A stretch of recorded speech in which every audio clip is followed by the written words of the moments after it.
At nakita ko ang isa pang anghel na lumilipad sa gitna ng himpapawid na may walang hanggang ebanghelyo na ipinahahayag sa mga naninirahan sa lupa sa bawat bansa, lipi, wika at ibang.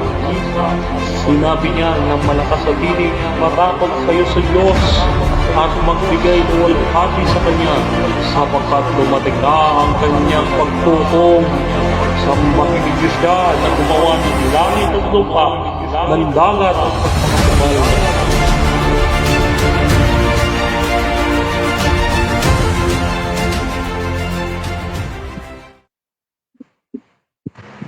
Magandang gabi po sa inyong lahat mga kapatid at mga kaibigan. Muli po ang inyong pong maliit na lingkod kay Cristo Brother Denmar Santiago. Muli po ay pumapailang lang sa inyong pong screen ngayon pong gabing ito upang maghatid po ng isang panibagong episode dito po sa Ayon sa Nasusulat Ministry.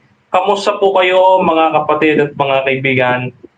Tayo po ngayon ay live sa ating Facebook, no? Ganyan din sa ating YouTube mga kaibigan, no? So mayroon tayong mahalagang katanungan or issue na sasagutin ngayong gabi ito, no, na dapat nating lubos na maunawaan bilang isang Adventist. No, ito ay eksklusibo sa atin sapagkat ito ay sinasabi ni Ellen White patungkol sa atin noong 1906 patungkol doon sa sinasabi nating country living. Ano ba tong country living? Ano ba yung purpose o yung dahilan ng country living, no? Yung sinasabi nating country living mga kapatid at mga kaibigan. So, maya-maya ay atin pong hihimay-himayin po ang mga yan. Pero bago yan mga kapatid, binabati ko po muna kayong lahat. Diyan po unang-una sa ating pinaglingkuran na church. Diyan po sa sa Camela, Springville, Seventh-day Adventist Church, diyan po sa Molino, Bacoor, Cavite. No, ayan. So binabati natin si Pastor Raymond. Okay? Si Pastor Raymond, maraming salamat po sa pagtanggap po nyo sa inyong abang lingkod. At gayon din mga kapatid, nagpapasalamat tayo sa lahat ng ating elders diyan po sa ating iglesia na ating pinaglingkuran nitong nakaraang Sabat, no? At ating pinasasalamatan din siyempre ating Panginoong Diyos sapagkat hindi tayo makararating sa ating destinasyon ng ligtas at malayo sa kapahamakan, no?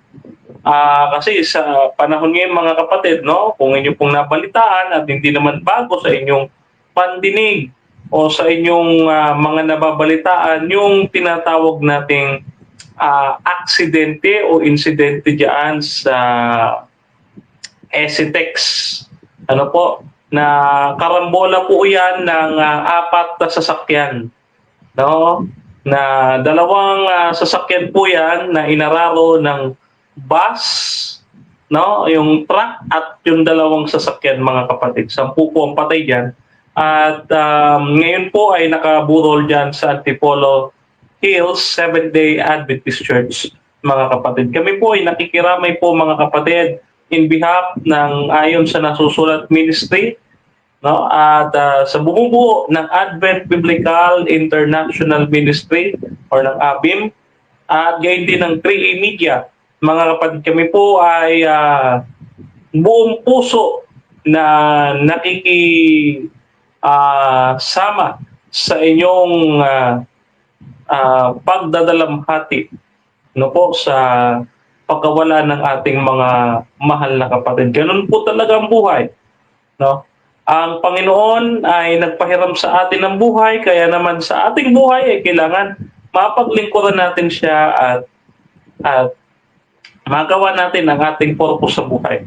Yan ay ang purihin at luwalhatiin ng ating Panginoon at bigyan siya ng karampatang pagsamba na kinakailangan niya, no? So, ito po yung buhay, no? Katulad yung sa Ecclesiastes 12:13, ang buong katungkulan ng tao ay sumunod sa utos ng Diyos.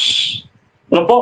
So, yan, medyo mahaba na yung ating introduction, mga kapatid, no? So, binabati natin din yung ating mga viewers kung meron man, no? Yan. Mga 4,000. Yan, mga 4,000. mga 4,000. Grabe karami, ano? Paki-share yung ating live, mga kapatid, sa mga nanonood dyan sa ating Facebook live stream, okay? So ngayon, mga kapatid, bago po tayo dumako sa ating pinakapaksa, tayo po muna ay humingi ng gabay mula sa ating Panginoon at patnumay sa Kanya upang tayo ay makapag-aral ng maganda at malinaw at ating maibahagi sa inyo ng buong Espiritu ang mensahe ng katuruan ng Panginoon sa nalabing iglesia sa mga huling araw na ito. So tayo po ay manalangin, mga kapatid. Panginoon Diyos ay makapangyarihan sa lahat, na may-ari ng aming mga buhay, may likha ng lahat ng mga bagay. Panginoon, purihin kaluwalhatiin, Panginoon, sa araw na ito, Panginoon.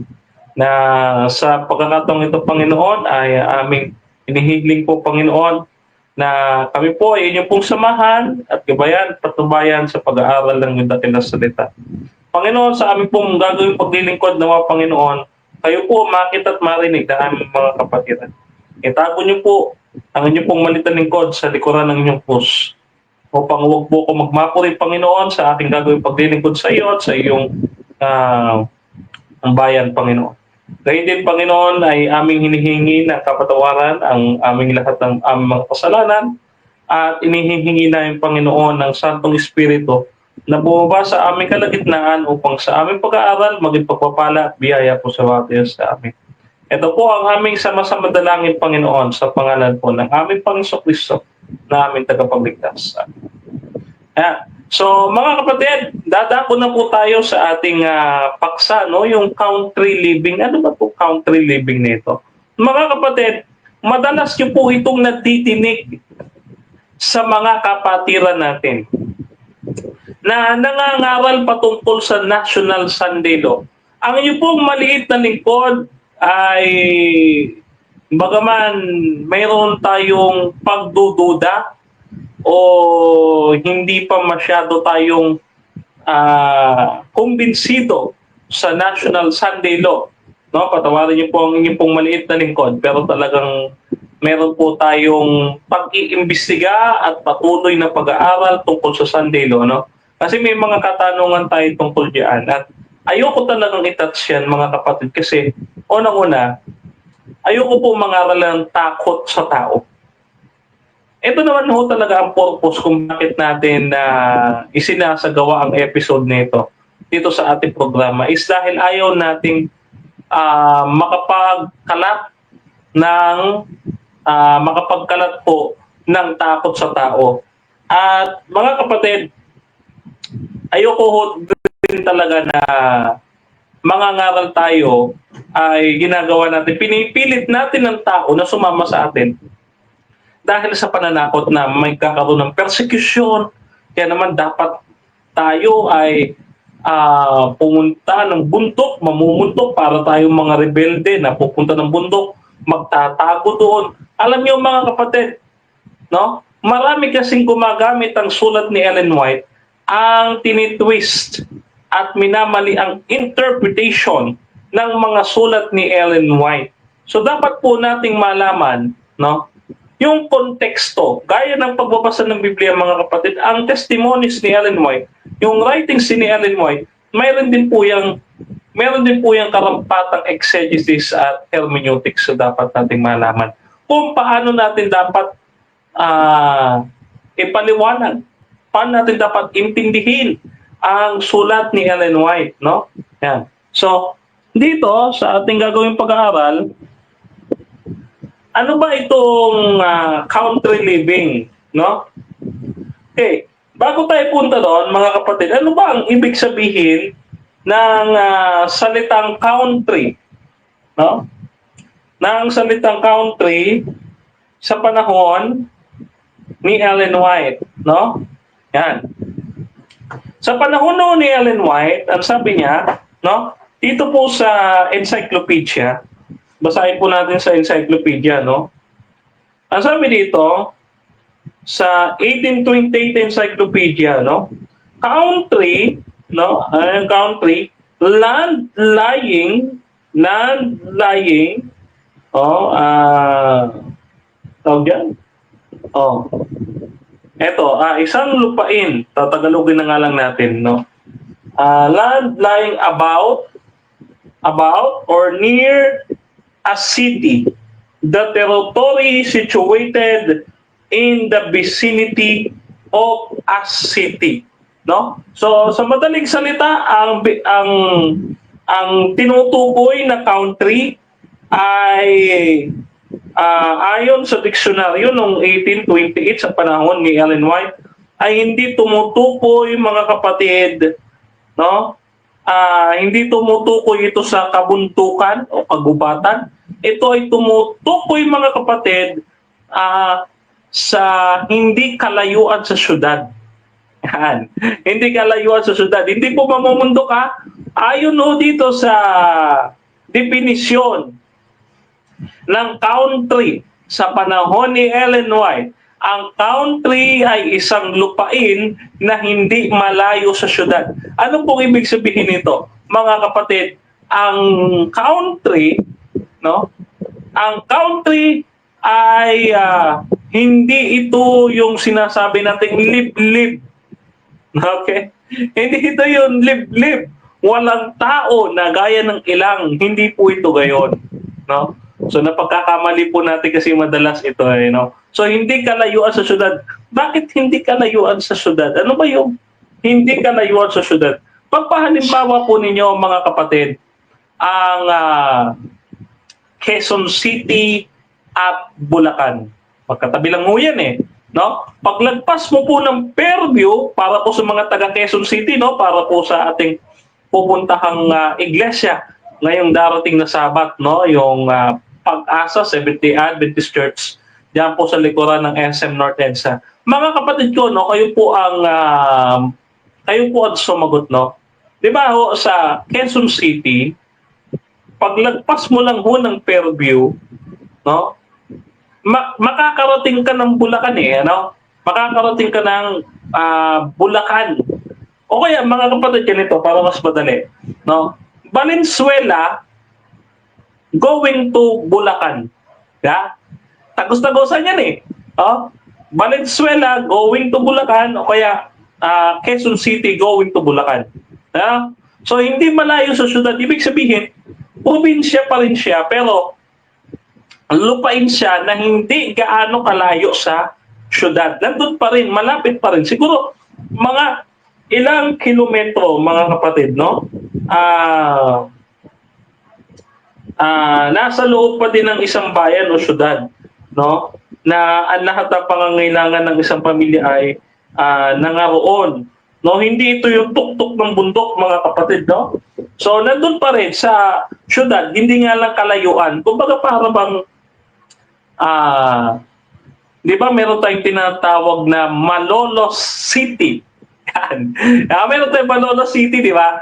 Malolos City sa Bulacan, sa paligid ng Malolos City, correct me pa yung wrong, mga kapatid. Meron tayong San Jose del Monte, Bukawi, Bustos, ano pa ba, Laridel, no? Marami pa, no? Pero yan yung mga lupain na mga nasa malapit lamang doon sa syudad. Di ba? Malapit lang siya sa Malolos City. Pagkalibaw ulit natin, no? Dasmariñas, Cavite. Syudad po yun, Dasmariñas. Paligid doon ng Dasmariñas, meron po tayong Bacoor, meron po tayong Imus, meron tayong ano pa ba? Meron pa tayong ano pa ba yung nasa paligid ng Dasma? Marami ho eh. Ano? Dito, para hindi tayo malalayo. Okay? Para hindi tayo malayo. Halimbawa, Antipolo City. Yan. So, dito sa Antipolo City, do ito'y probinsya, may hindi kalayuan dito sa Antipolo City. Ano yan? Tanay, Angono, San Mateo, Montalban, ano pa, Cainta, no? Yan yung mga di kalayuan. Pero nasa syudad pa rin. Ano? So, ganun po yung tinatawag nating country living, mga kapatid. No, siguro naman, nakuha nyo na po, no? Nasa loob pa rin ng syudad, hindi kalayuan po doon. Hindi po ito taluktok ng bundok o kaya kagubatan o ilang sinasabi natin. Ano? So, bakit po di distansya? Halimbawa, ano po ang distansya according sa Noah Webster's Dictionary noong 1828, no? Land lying about or near a city, territory situated in the vicinity of a city, no? So, ano pa, no? A few miles from town, yan, some distance away from the city. No, kaya sabi ni Ellen White dito sa Country Living, ito po sa aklat niya, no, na ating binabasa, na Country Living, mga kapatid, no.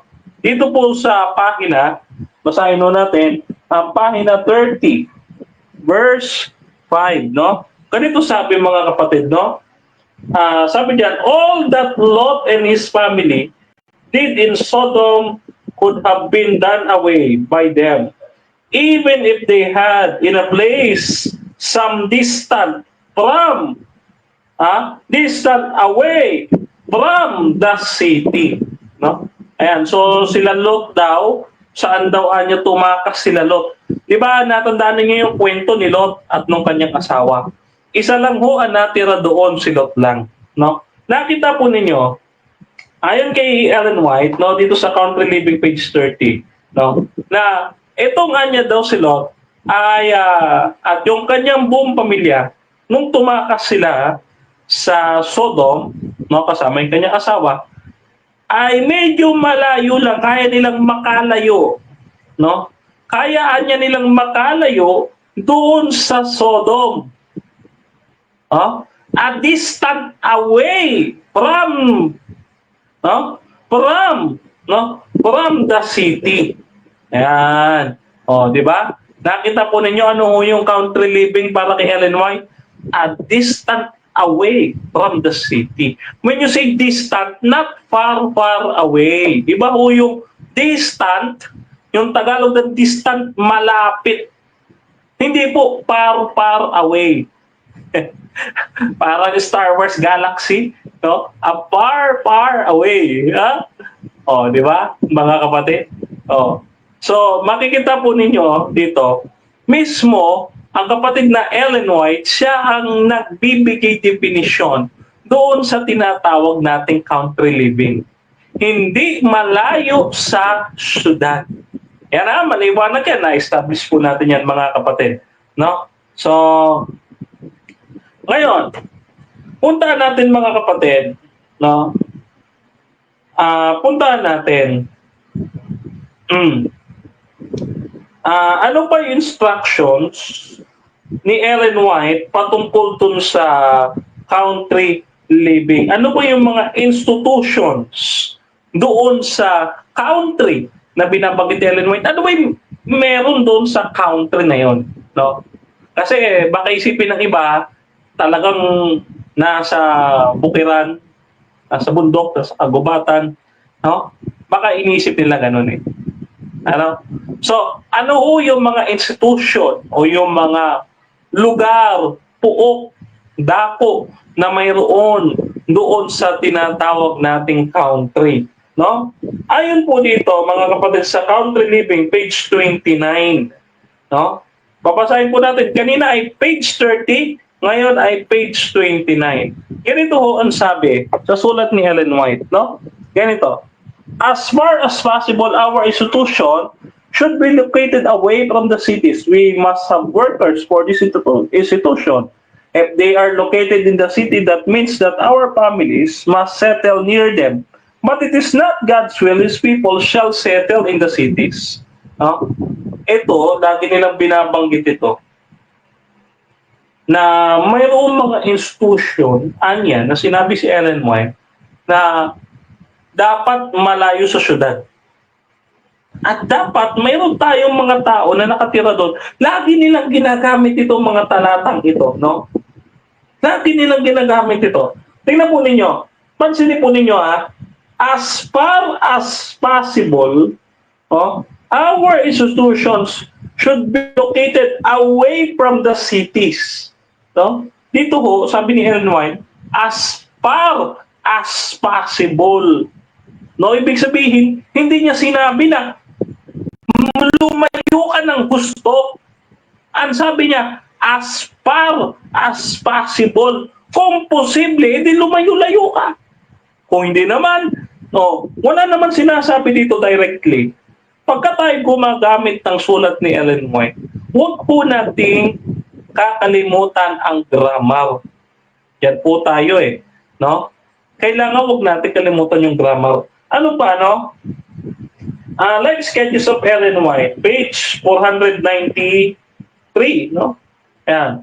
While attending the General Conference of the 1905 at Washington, D.C., oh, ayan, I received a letter from Elder. Ayan. Sabi ni Ellen White, siya ay naka-receive ng letter mula sa ating elder.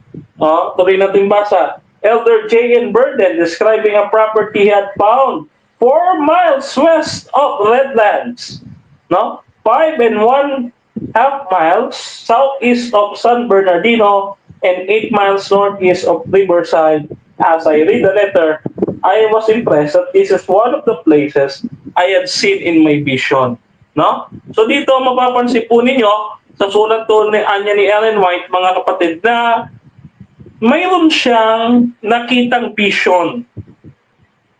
Nung siya ay dumadalo sa General Conference ng 1905, may nakita siyang vision na ipinakita sa kanya. Halimbawa, ako, nakatanggap ako ng letter, umattend ako ng isang Sabbath afternoon, no? Nakatanggap ako ng letter mula doon sa ating elder.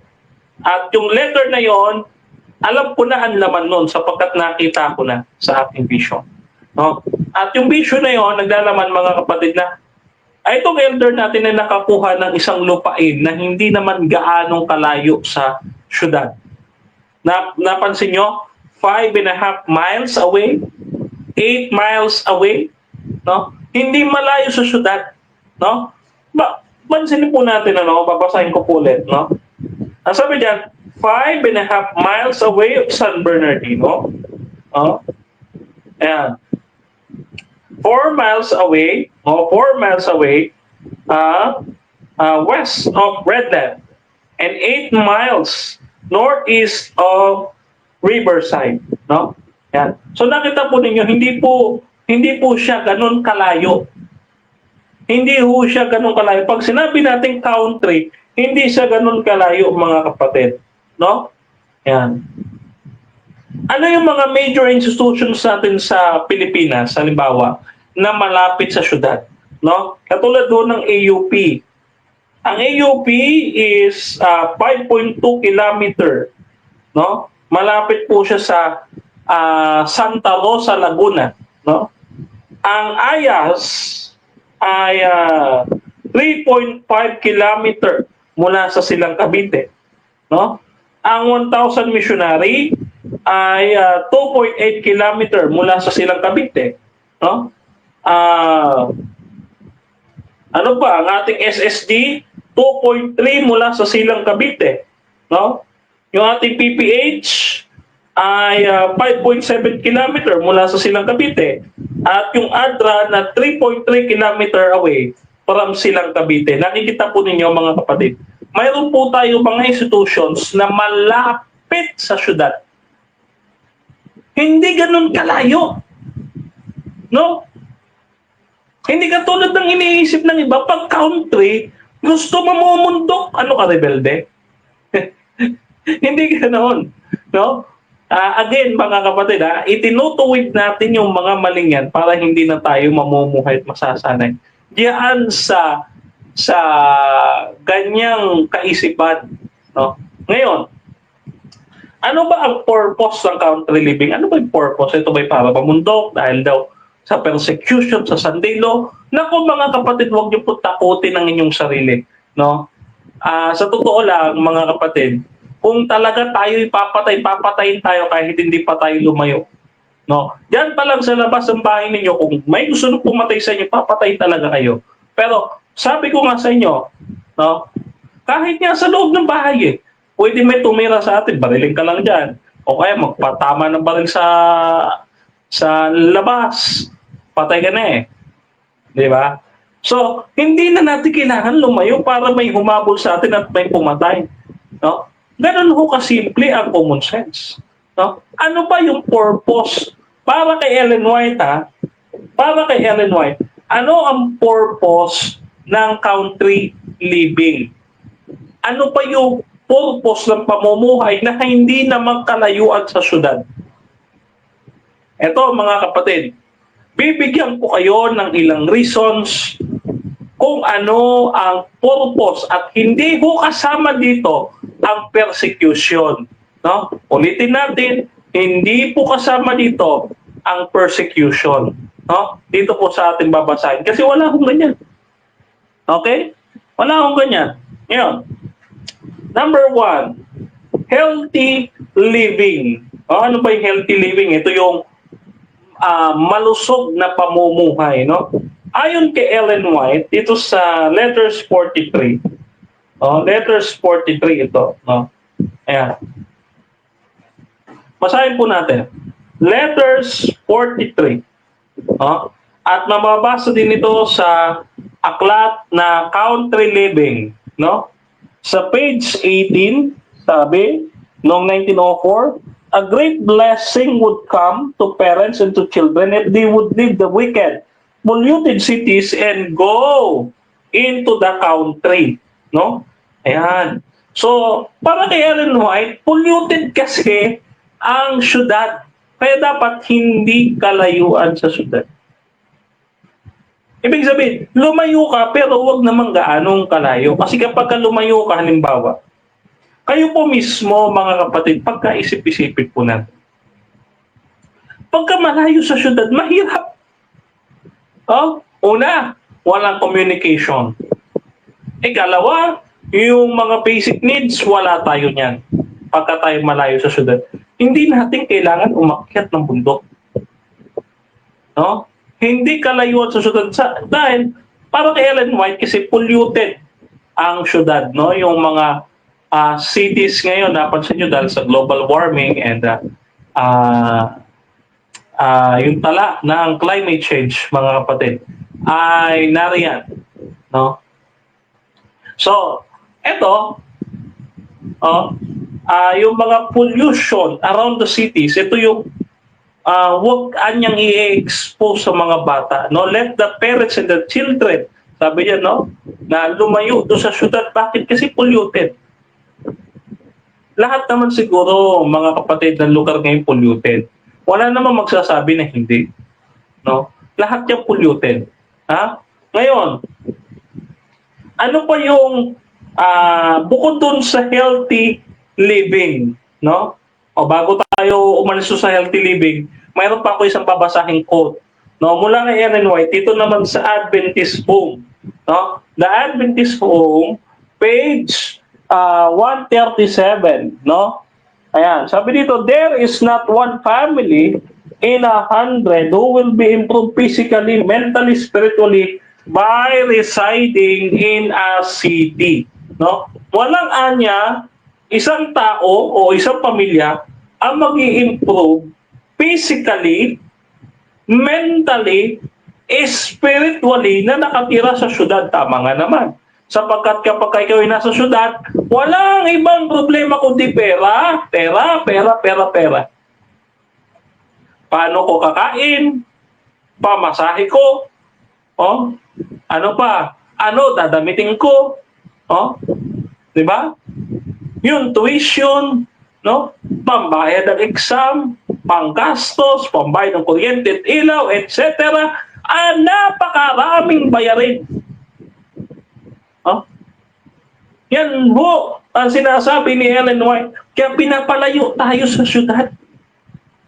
Kasi hindi ka nga naman mag-grow dyan. Mai-stress ka lang. Physically, mentally, spiritually. Yan. Yan ho ang dahilan.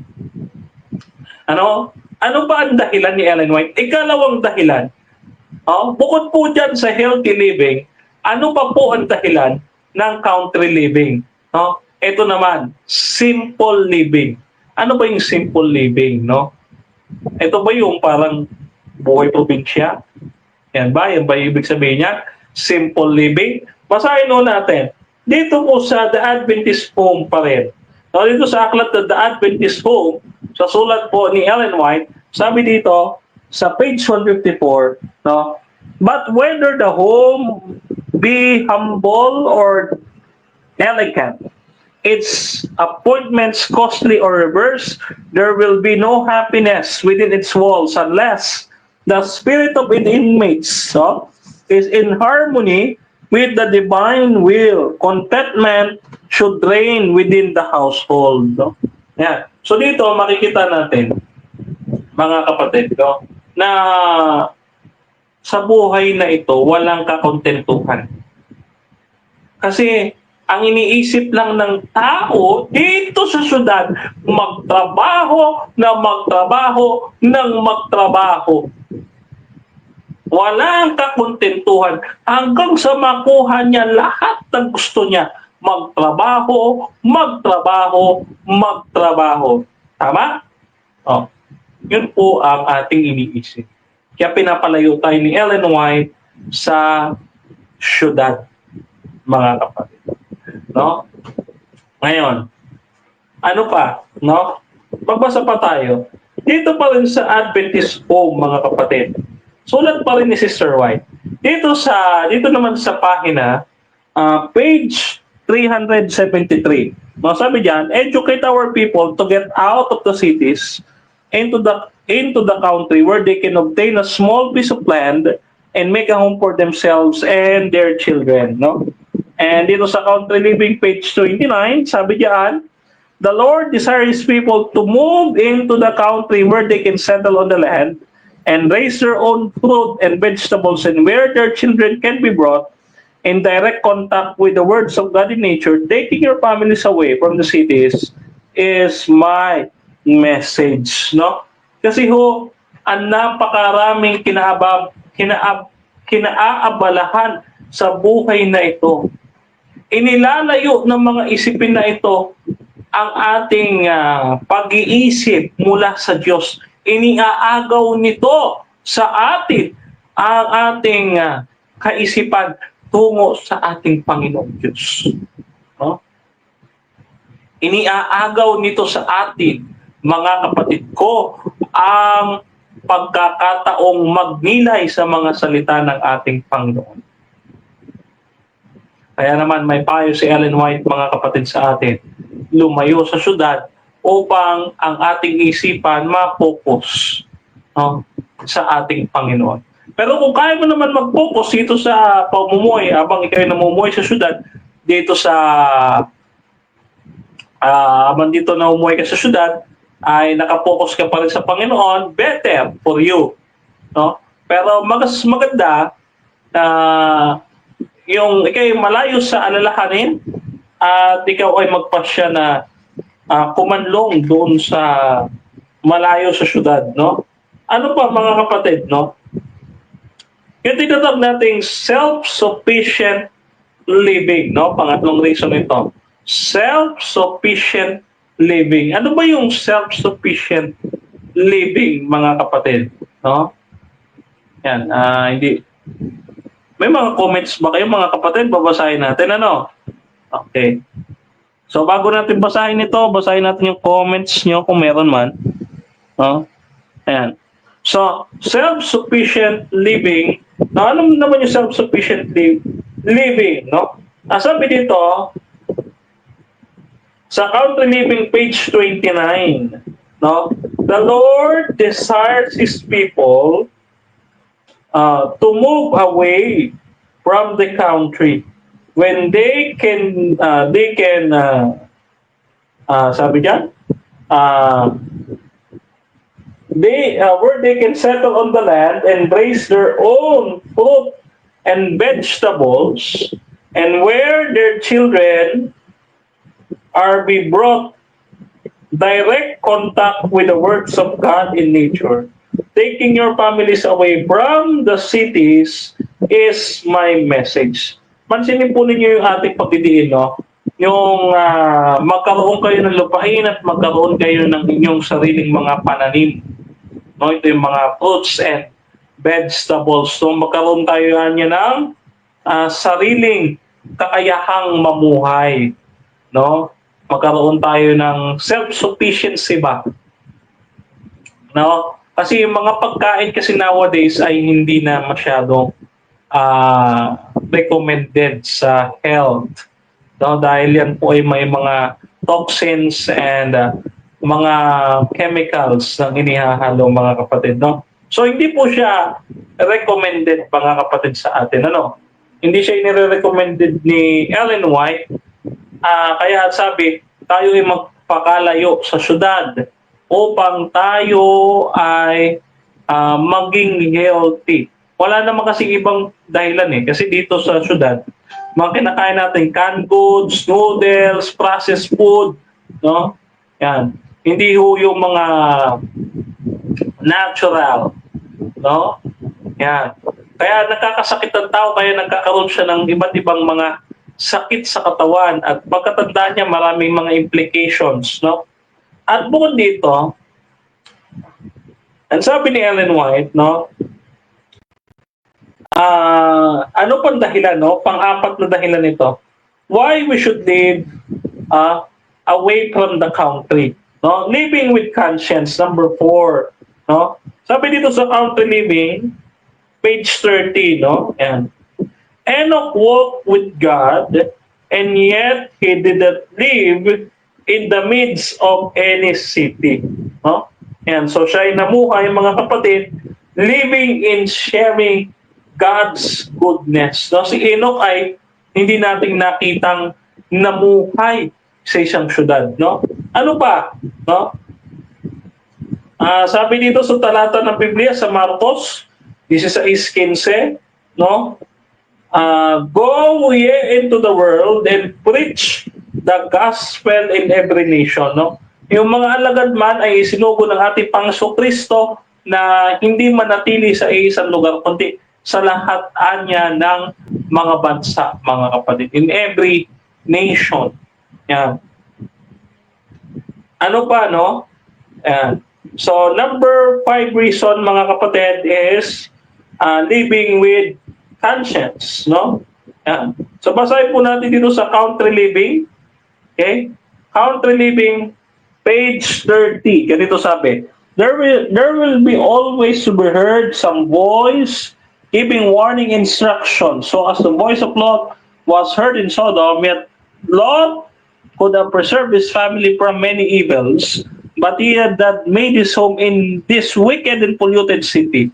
All that Lot and his family did in Sodom could have been done by them, even they have lived in a place some distant away from the city. No? So mga kapatid, nakita po ninyo may impact po kasi sa buhay ng isang pamilya ang paninirahan sa isang syudad. Makikita po ninyo, no, na kapag ang isang pamilya nakatira sa syudad, ang isang bata kapag yan lumaki, palamura, Bakit? May kapitbahay kasi sa bahay ng kapitbahay, may palamurang bata, no, na mahilig mag-PI. No? So yung nakikita ng isang pamilya sa environment nila, yung tatay, yung nanay, hindi lang naman yung mga anak maging yung mga magulang, kung ano yung nakikita nila, nakasanayan nila sa syudad, ito ang gagawin nila. Ito yung magiging attitude nila. Kaya nga sabi ni Ellen White, living with conscience. No? Parang malinis ang konsensya. Kaya nga sabi ni Ellen White, no? Kung inilayo lamang ni Lot ang kanyang pamilya malayo sa syudad, hindi niya siya nakaranas ng gayon na polluted and wicked city gaya ng Sodom and Gomorrah. No? Kaya sabi ni Ellen White sa atin, no, we must live with our conscience, no, with our morality, no. Pagdidiin natin sa morality and attitude and ethics, no, mga kapatid, no, na ang pamumuhay at pag-uugali ng isang pamilya ay naapektuhan ng kanilang nakikita, no. Kaya dapat tayo ay medyo lumayo sa syudad. Dahil may mga tao dito sa syudad, mga kapatid, na malayo talaga sa Diyos nang iniisip. Araw-araw, trabaho, tulog, kain, trabaho, tulog, kain. Trabaho, tulog, kain. Paulit-ulit na lang, mga kapatid, ang process sila. All day long, wala silang pagsisimba, wala silang pagpipray, hindi sila nagbabasa ng Bible. Ganon ang tao sa syudad. At ang mga lingkod ng Diyos, nahahawa sa kanila. Kaya pinalalayo tayo ni Ellen White. Again, mga kapatid, dito sa 5 mga reasons na ibinigay natin, wala ho dyan, hindi ho kasama dyan ang persecution na darating. Hindi tayo pinakit sa mundo nang dahil sa persecution. Wala pong ganon. No? Yan. Okay? So, bakit ho kinakailangan nating umalis sa syudad? Siguro ito yung ating huling bahagi. Ano? Bakit kinakailangan nating umalis sa syudad, mga kapatid? No? Dahil kinakailangan nating umalis sa syudad dahil nakikita natin they are prone to disasters and calamities. No? Obvious naman. No? Which is obvious naman, ito sinasabi ni Ellen White dito sa Country Living page 8, no? Yan. Very obvious naman ito. Yung ang syudad ay laging dinadalaw ng kalamidad at ng calamities and disasters, no? Kaya tayo pinalalayo sa syudad. Binabaha, binabagyo, no, nililindol. Pero siguro wala namang lugar, halimbawa dito sa Pilipinas, ang hindi nakakaranas ng baha, lindol at ng bagyo. Lahat naman siguro, no? Pero depende na lang sa kung saang lugar yan, mga kapatid ko, no? Nakadepende na lang siguro yan. Pero wala, halos sinasabi ko lang halos, no? Ngayon, ano po yung pangalawang reason kung bakit tayo dapat lumayo sa syudad, mga kapatid, no? Dapat daw tayo lumayo sa syudad, sabi ni Ellen White, no? Kasi daw ito ay prone to trials and temptation. Ayan. Prone to trials and temptation. Okay? So, ito, mga kapatid, ang dahilan kung bakit dapat tayong umalis sa syudad. Actually, mga kapatid, napakaraming sulat ni Ellen White ang gusto ko sanang basahin. No? Kaso, kakapusin tayo sa oras nito sa pagbabasa ng mga sulat na ito. No? Pero alam nyo, pag kayo'y nagbasa ng testimonies at writings si Ellen White, ay tiyak ako maiintindihan ninyo yung aking sinasabi ngayong gabi. No? Walang dahilan, hindi kasama sa dahilan kung bakit tayo dapat umalis sa syudad na kasama yung persecution. Hindi ko kasama yan. Huwag tayong mangangaral ng pananakot at mamimilit sa takot sa mga tao upang paniwalaan lang ang mensahe ng ating iglesia, no, patungkol sa Sabat. No? Yan. So mga kapatid, hindi ho ganun ang ebanghelyo, ha. Hindi ho ganun ang dapat na way natin ng pangangaral, no? At ano pa? Ano pa ang ating masasabi tungkol sa paksa? Meron na lang tayong 15 sabi ko sa inyo. Meron na lang tayong 15 minuto, no? Napakabilis, no? Kailan daw niyo dapat tayo tumakas? Oh? So, ang pagtakas o ang panahon ng persecution na darating sa Sunday law ay wala sa konteksto ng country living. Walaan niyo sa teksto, no? So, sa panahon ng pang-uusik, mga kapatid, walang kinalaman ang pagtatago sa bundok. Kung talagang ang iyong buhay ay sa Panginoon, yan. Kung ang ating buhay sa Panginoon, no, ating pag-aaralan yung instruction kung saan tayo papupuntahin upang gaya ng pamilya ni Lot, no? Ayan. So, ito yung halimbawa ng Biblia, no? At dito, no? Dito mga kapatid ay ang Diyos ang nagbigay kay Lot, no? Halimbawa dito sa Genesis 19, talatang 16 at 17, no? Dito ho sa kwento ni Lot, no? Sa kwento ni Lot, mga kapatid, ay ang Diyos ang nagbigay sa kanila ng instruction na sila lumabas ng syudad. Somewhat, mga kapatid, ay wala pang instruction sa atin na magpakalayo sa syudad, ano?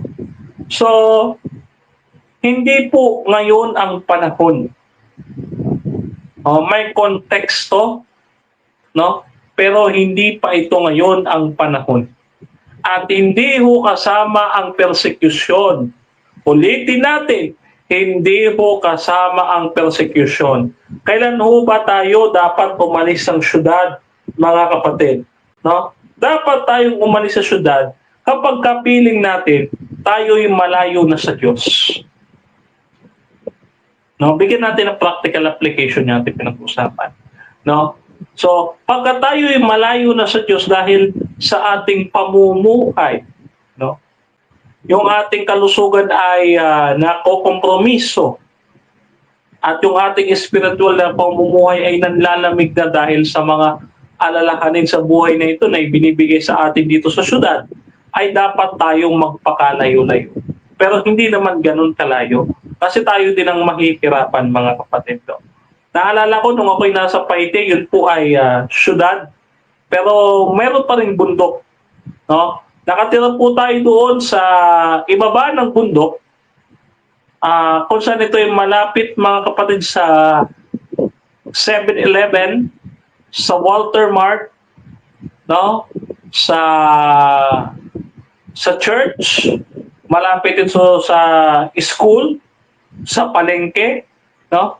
So, hindi ganoon kalayo ang bundok, mga kapatid. Bababa ka lang, nandiyan na ang palengke. Hindi ho ganoon kalayo. No? So, ganoon ho ang ating dapat na isipin. No? Kasi, ang pagbabasa ng mga sulat ni Ellen White, sa totoo lang, mga kapatid, ako, hindi ko nire-recommend na basahin ninyo o gawin ninyong dogma, doktrina, ang sulat ni Ellen White. Bagkus ito'y maging payo lamang sa atin. Kaya niya sinasabi niya, no? O nais natin na malayo sa pollution, gusto natin ng tahimik na buhay, yung hindi tayo, hindi masisira yung ating espiritualidad o yung ating pananampalataya sa ating Panginoon dito sa syudad, no? Kung talagang ninanais talaga natin na lalo pang mapalapit sa Kanya at mag-focus ang ating isip sa Kanya, malamang tayo ay magka-country living na. Arang. So, yun ho ang dahilan. Pero hindi ho kasama dyan ang persecution, mga kapatid. No, dinidismiss po natin ang dahilan na yan ng persecution. No? Nawa kayo, mga kapatid, ay may natutuhan kayo at naging pagpapala sa inyo ang ating ginawang pag-aaral. No? So mga kapatid, ang inyong pong maliit na lingkod, mula po ngayon ay May 10, dyan po tayo sa Pag-asa, Seventh-day Adventist Church, dyan po sa, tignan ko nga po muna, sa Quezon City, no? May 17, dyan po sa Mary Homes, Molino, Bacoor, Seventh-day Adventist Church. At pagdating ng May 24, mga kapatid, no? Yan.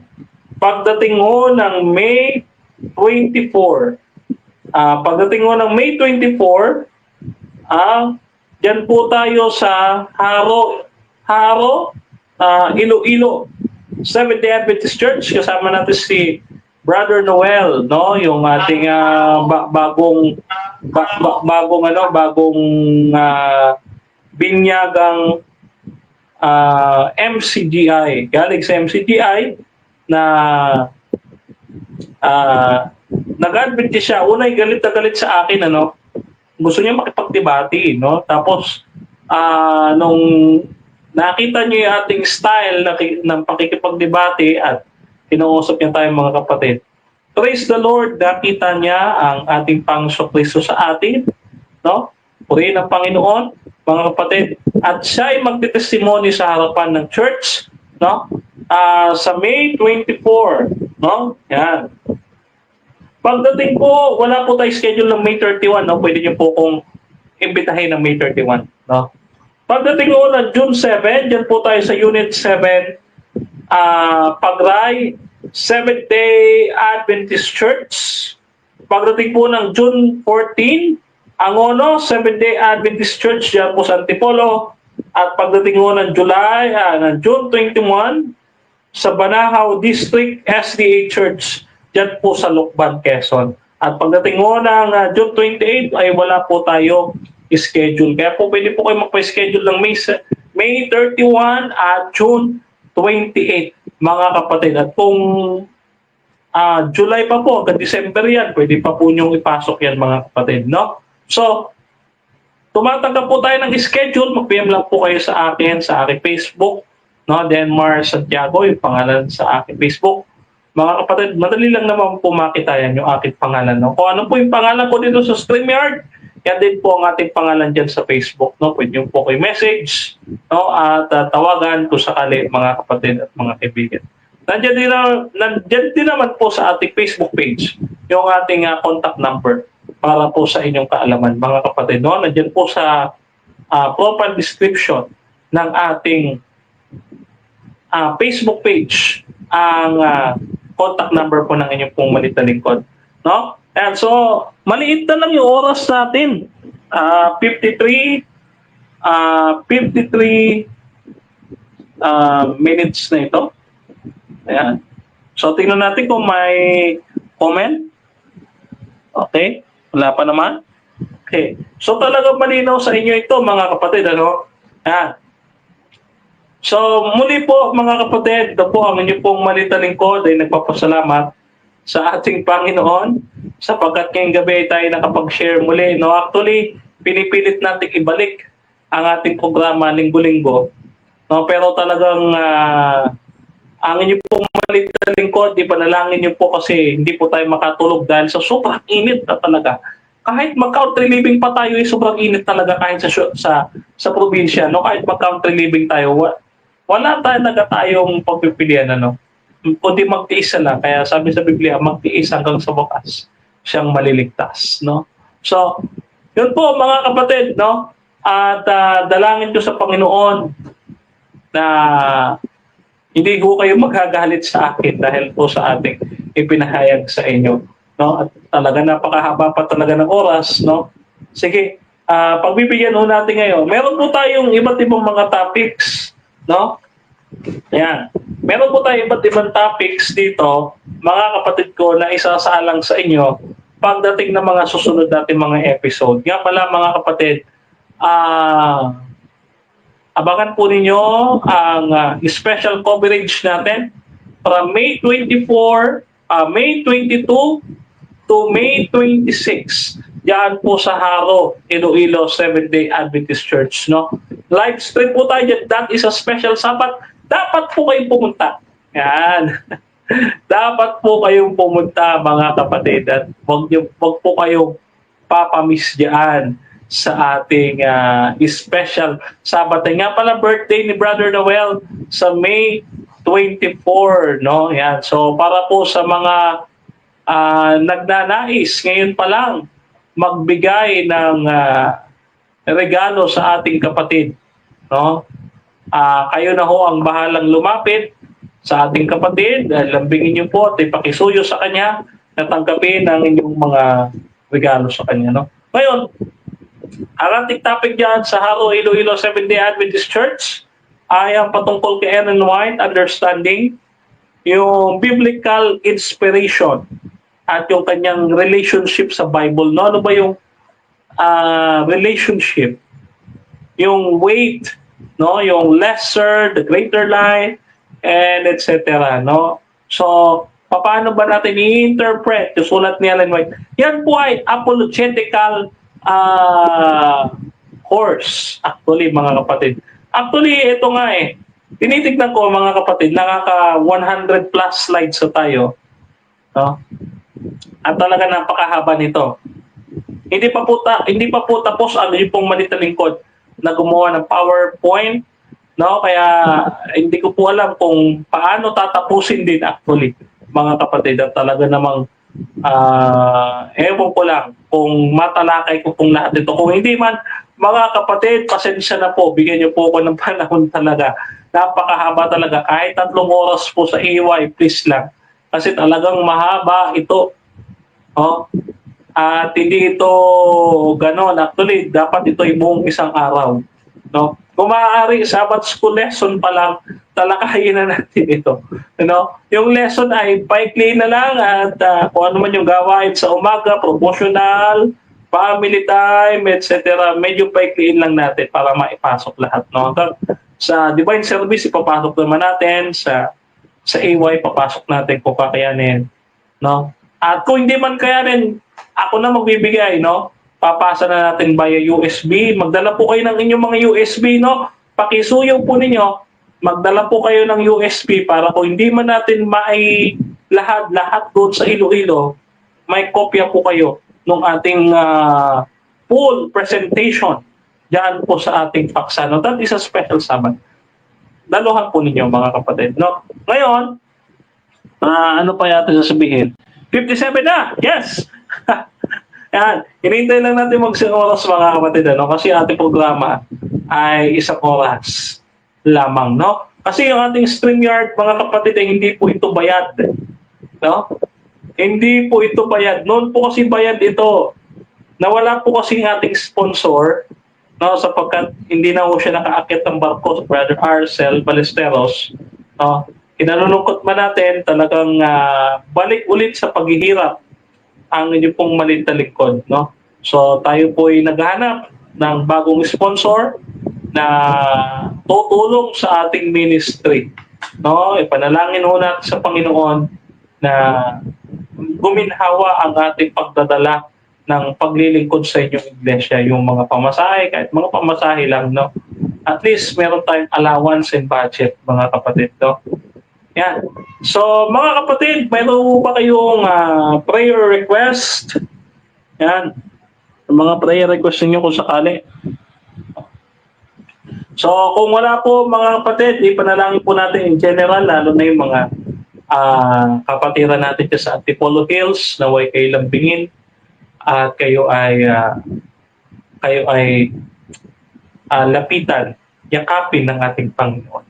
No, kami po ay nakikiramay sa inyo, mga kapatid, sa gitna ho ng inyong pagdadalaman. So tayo po ay manalangin. Panginoon Diyos ay makapangyarihan sa lahat na may gawa ng langit at lupa. Maraming salamat po sa pagkakataon nito na kayo po ay nagbigay po ng pagkakataon sa amin upang makapaglingkod kami sa iyo at aming maipahayag ang malinaw, ang pagpapaliwanag ng yung dakilang mensahe na ipinarating kay Sister White, Panginoon. Nawa ito ay maging pagpapala sa amin at matutuhan namin, Panginoon, at may apply namin practically sa aming mga buhay, Panginoon. At ito po yung Panginoon makatulong po sa amin upang lalo kami tumatag sa aming pananampalataya hanggang sa muling pagparito. Panginoon, patuloy niyo pong gamitin ang programang itong ayon sa nasusulat ministry upang pasukuin ang iyong mga kaaway sa iyong paanan, Panginoon. At yun din po ang inyong pong lingkod na inyong pong kinasangkapan, Panginoon, ay lagi po ninyong gagabayan at ilayo sa kapahamakan at sa lahat ng Panginoon, lahat ng kasakitan sa buhay nito, Panginoon. Ngayon po, Panginoon, dalangin po namin lahat ng manonood namin sa programang ito ay pinagpala nyo at kanilang mga dalangin ay inyong sinagot na, Panginoon, at pinatawad na po ang aming mga kasalanan sa pangalan po ng aming Panginoong Kristo na aming tagapagligtas. Muli po, mga kapatid, kita-kita po muli tayo sa susunod na episode ng Ayon sa Nasusulat Ministry. Yan po ay sa susunod na linggo, mga kapatid. Yun po, at maraming salamat muli po ang inyong pong lingkod, Brother Denmar Santiago. Patuloy po kayo manampalataya sa misteryo ng ating pananampalataya. Kung alam niyo, sabayan niyo ako. Si Jesus ay namatay, si Jesus ay muling nabuhay, si Jesus ay muling babalik sa wakas ng panahon. Kaya kapatid at kaibigan, humanda ka na sapagkat si Kristo na ating Panginoon at tagapagligtas malapit na dumating. Muli po, maraming salamat sa inyong pagtutok. Happy watching, mga kapatid, at sa mga manonood pa, i-upload po natin itong episode dito sa YouTube. Replay po ito by Monday, bukas, mga kapatid. Promise ko sa inyo, ipopost kayo sa YouTube para mapanood po ninyo ulit ang episode nito. No? So God bless po sa inyo lahat, mga kapatid, and see you po next Sunday dito po sa Ayon sa Nasusulat Ministry.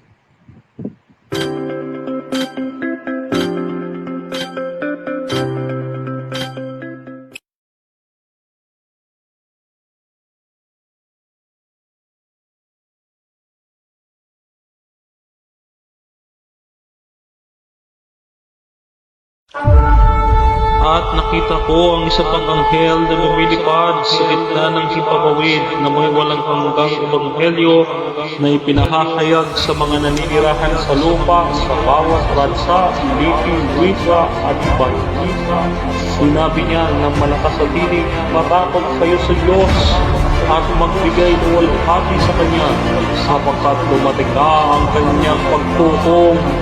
Sambahin niyo siya na gumawa ng langit at lupa, ng dagat at pagkakabal.